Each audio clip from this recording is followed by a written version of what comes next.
ಇವತ್ತು AIUTUC ಕಾರ್ಮಿಕ ಸಂಘಟನೆಯಿಂದ ಪತ್ರಿಕಾಗೋಷ್ಠಿ ನಡೆಸುವಂಥ ಉದ್ದೇಶ ಏನಿದೆ ಅಂದರೆ ಕರ್ನಾಟಕ ರಾಜ್ಯ ಸರ್ಕಾರ ಈ ಕನಿಷ್ಠ ವೇತನ ಅಂದರೆ ಪರಿಷ್ಕೃತ ಕನಿಷ್ಠ ವೇತನ ಜಾರಿ ತಡೆ ಹಿಡಿದಿರುವ ರಾಜ್ಯ ಸರ್ಕಾರದ ಕ್ರಮ ವಿರೋಧಿಸಿ ಪರಿಷ್ಕೃತ ವೇತನ ಕೂಡಲೇ ಜಾರಿಗೊಳಿಸುವಂತೆ ಆಗ್ರಹಿಸಿ AIUTUC ಕಾರ್ಮಿಕ ಸಂಘಟನೆ ನೇತೃತ್ವದಲ್ಲಿ ಸೆಪ್ಟೆಂಬರ್ 2ರಿಂದ ಬೆಂಗಳೂರಿನ ಫ್ರೀಡಂ ಪಾರ್ಕ್ನಲ್ಲಿ ರಾಜ್ಯ ಮಟ್ಟದ ಅಹೋರಾತ್ರಿ ಪ್ರತಿಭಟನಾ ಧರಣಿ ಹಮ್ಮಿಕೊಳ್ಳಲಾಗಿದೆ ಎಂದು AIUTUC ರಾಜ್ಯ ಉಪಾಧ್ಯಕ್ಷರು ಮತ್ತು ಜಿಲ್ಲಾ ಅಧ್ಯಕ್ಷರು ಪತ್ರಿಕಾಗೋಷ್ಠಿಯನ್ನು ಉದ್ದೇಶಿಸಿ ತಿಳಿಸಿದರು.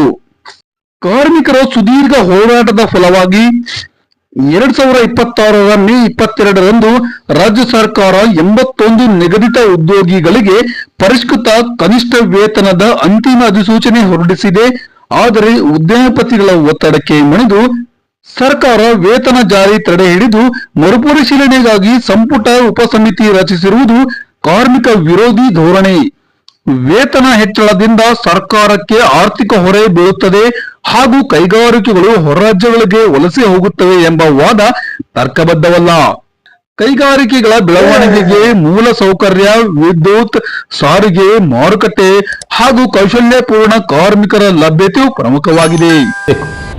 ಆದರೆ ಇದನ್ನ ಮಾಡಬೇಕು ಅಂತ ನಾವು ಸರ್ಕಾರ ಮಟ್ಟದಲ್ಲಿ ಆಗ್ರಹಿಸ್ತಾ ಇದ್ದೆವು, ಹೋರಾಟ ಮಾಡ್ತಾ ಇದ್ದೆವು. ಆದರೂ ಕೂಡ ಸರ್ಕಾರ ಕೋರ್ಟ್ಗೆ ಹೋಯ್ತು. ಕೋರ್ಟಲ್ಲಿ ಕೂಡ ನಾವು ಗೆದ್ದಿದ್ದೆವು. ಕೋರ್ಟಲ್ಲಿ ಅವ್ರು ಕೂಡ ಹೇಳಿದ್ರು, ಇಲ್ಲ, ಅವರು ಕಾರ್ಮಿಕರಿಗೆ ಕೇಳುವಂಥ ಹಕ್ಕು ನ್ಯಾಯಯುತವಾದಂಥ ಹಕ್ಕಿದೆ. ಅವ್ರು 36,000 ರೂಪಾಯಿ ಕೇಳಿದಾರೆ, ತುಂಬ ಜಾಸ್ತಿ ಏನಲ್ಲ, ನೀವು ಕೊಡಬೇಕು ಅಂತ ಹೇಳ್ಬಿಟ್ಟು ತೀರ್ಪು ಮಾಡಿದೆ. ತೀರ್ಪು ಬಂದ ಮೇಲೆ ಇದೇ ಮೇ 22ರಂದು ಅಧಿಸೂಚನೆ ಮೂಲಕ ಪೇಮೆಂಟ್ ಜಾಸ್ತಿ ಆಯಿತು. ಆದರೆ ಕೆಲವು ಇಲಾಖೆಗಳಲ್ಲಿ ಕೊಟ್ಟರು, 1 ತಿಂಗಳು ಪಗಾರ ಕೊಟ್ಟಿದ್ದಾರೆ. ಸಮಾಜ ಕಲ್ಯಾಣ ಇಲಾಖೆಯಲ್ಲಿ ಕೊಟ್ಟಿದ್ದಾರೆ, ಆನಂತರ ರಾಯಚೂರಲ್ಲಿ ಕೊಟ್ಟಿದ್ದಾರೆ, ದಾವಣಗೆರೆಯಲ್ಲಿ ಕೊಟ್ಟಿದ್ದಾರೆ. ಅಂದರೆ ಅವರು ಜೂನ್ ಮಾಡ್ತಾರೆ, ಜೂನ್ 1, 2, 3, 4ನೇ ಜೂನಲ್ಲಿ 22,000, 23,000 ರೂಪಾಯಿ ಇರುವಂಥ ಪೇಮೆಂಟು. ಅಂದರೆ 15,000 ರೂಪಾಯಿ ತಗೊಳ್ಳುವಂಥ ಒಬ್ಬ ಕಾರ್ಮಿಕ 22,000 ರೂಪಾಯಿ ಪಗಾರ ತಗೋತಾ ಇದ್ದ. ಭಾಳ ಉತ್ಸಾಹದಲ್ಲಿದ್ದರು ಕಾರ್ಮಿಕರು, ಖುಷಿಯಲ್ಲಿದ್ದರು. ಆದ್ರೆ ದಿಢೀರನೆ ನಮ್ಮ ಮುಖ್ಯಮಂತ್ರಿಗಳು ಏನು ಕಾರಣ ಕೊಡ್ತಾ ಇದ್ದಾರೆ ಅಂದರೆ, ಇಲ್ಲ, ಸುತ್ತಮುತ್ತಿರುವಂಥ ರಾಜ್ಯಗಳಲ್ಲಿ ಜಾಸ್ತಿ ಇಲ್ಲ. ಆನಂತರ ಕಾರ್ಮಿಕರ ಪಗಾರ ಕನಿಷ್ಠ ವೇತನ ಜಾಸ್ತಿ ಮಾಡಿದಾರ, ಫ್ಯಾಕ್ಟ್ರಿಗಳು ದೂರ ಹೋಗ್ತಾರ, ಬೇರೆ ರಾಜ್ಯಕ್ಕೆ ಹೋಗ್ತಾರ. ಇಲ್ಲಿ ಯಾರು ಕೂಡ ಹಣ ಹೂಡಿಕೆ ಮಾಡಕ್ ಬರಲ್ಲ, ಫ್ಯಾಕ್ಟ್ರಿ ಸ್ಟಾರ್ಟ್ ಮಾಡಕ್ ಬರಲ್ಲ ಅಂತ ಅವರು ವಾದ ಮಾಡ್ತಾ ಇದಾರ. ಅದು ಅಪ್ಪಟ ಸುಳ್ಳು ವಾದ. ಯಾಕಂದ್ರೆ ಬಹುತೇಕ ಫ್ಯಾಕ್ಟ್ರಿಗಳಲ್ಲಿ ಕನಿಷ್ಠ ವೇತನಕ್ಕಿಂತ ಜಾಸ್ತಿ ಪಗಾರ ಇದೆ. 36,000 ರೂಪಾಯಿ, 40,000 ರೂಪಾಯಿ, 50,000 ರೂಪಾಯಿ ತಗೊಂಡು ಕೆಲಸ ಮಾಡ್ತಾ ಇದ್ದಾರೆ ಫ್ಯಾಕ್ಟ್ರಿಯಲ್ಲಿ ಇದಾರ. ಆರು ಕನಿಷ್ಠ ವೇತನಕ್ಕೋಸ್ಕರ ಬೇರೆ ರಾಜ್ಯಕ್ಕೆ ಹೋಗ್ತಾರೆ ಅನ್ನೋದು ಅದು ಅಪ್ಪಟ ಸುಳ್ಳು. ಇದು ನಾವು ಸರ್ಕಾರಕ್ಕೆ ಆಗ್ರಹಿಸ್ತಾ ಇದ್ದೇವೆ. ಆನಂತರ ಎಲ್ಲ MLAಗಳಿಗೆ ಕೂಡ ಪತ್ರ ಕೊಡುವಂತ ಪಾತ್ರ ಮಾಡ್ತಾ ಇದ್ದೆವು. ಅಂದ್ರೆ ಅಧಿವೇಶನದಲ್ಲಿ ಚರ್ಚೆ ಆಗಬೇಕು.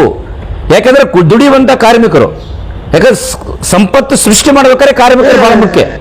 ಆನಂತರ ಬಹುತೇಕ ಇಲಾಖೆಗಳಲ್ಲಿ ಗುತ್ತಿಗೆ ಆಧಾರಿತ ನೌಕರರು ಇದ್ದಾರೆ, ಕಂಪ್ಯೂಟರ್ ಆಪರೇಟರ್ ಇದಾರ, ಜವಾನ್ ಅದರ, FDC, SDC ಇದಾರ. ಅವರು ಇಡೀ ಕುಟುಂಬ ನಿರ್ವಹಣೆ ಮಾಡ್ಬೇಕಾರ ಮಿನಿಮಮ್ ಇಷ್ಟು ಪಗಾರ ಬೇಕೇ ಬೇಕು, 36,000 ರೂಪಾಯಿ ಬೇಕೇ ಬೇಕು. ಇದನ್ನ ನಾವು ಆಗ್ರಹಿಸ್ತಾ ಇದ್ದೇವೆ. ನಾವು ಸರ್ಕಾರ ಮಟ್ಟದಲ್ಲಿ ಒತ್ತಡ ಮಾಡ್ತಾ ಇದ್ದೇವೆ. ನಾವು ಮೊನ್ನೆ ಕಳೆದ ತಿಂಗಳು ಪ್ರತಿಭಟನೆ ಮಾಡಿದ್ವಿ. 30ನೇ ತಾರೀಕು ನಾವು ಪ್ರತಿಭಟನೆ. ಮೇ 22ರ ಪರಿಷ್ಕೃತ ಕನಿಷ್ಠ ವೇತನ ಅಧಿಸೂಚನೆ ತಕ್ಷಣ ಜಾರಿಗೊಳಿಸಬೇಕು.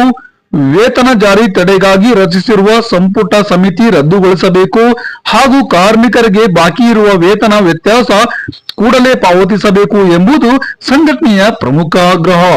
ಸೆಪ್ಟೆಂಬರ್ 2ರಿಂದ ನಡೆಯಲಿರುವ ಅಹೋರಾತ್ರಿ ಪ್ರತಿಭಟನೆಯಲ್ಲಿ ರಾಜ್ಯದ ವಿವಿಧ ಜಿಲ್ಲೆಗಳಿಂದ ಸಾವಿರಾರು ಕಾರ್ಮಿಕರು ಹಾಗೂ ನೌಕರರು ಭಾಗವಹಿಸಲಿದ್ದಾರೆ ಎಂದು AIUTUC ವಿಜಯಪುರ ಜಿಲ್ಲಾ ಸಮಿತಿ ಪತ್ರಿಕಾಗೋಷ್ಠಿಯಲ್ಲಿ ತಿಳಿಸಿದೆ.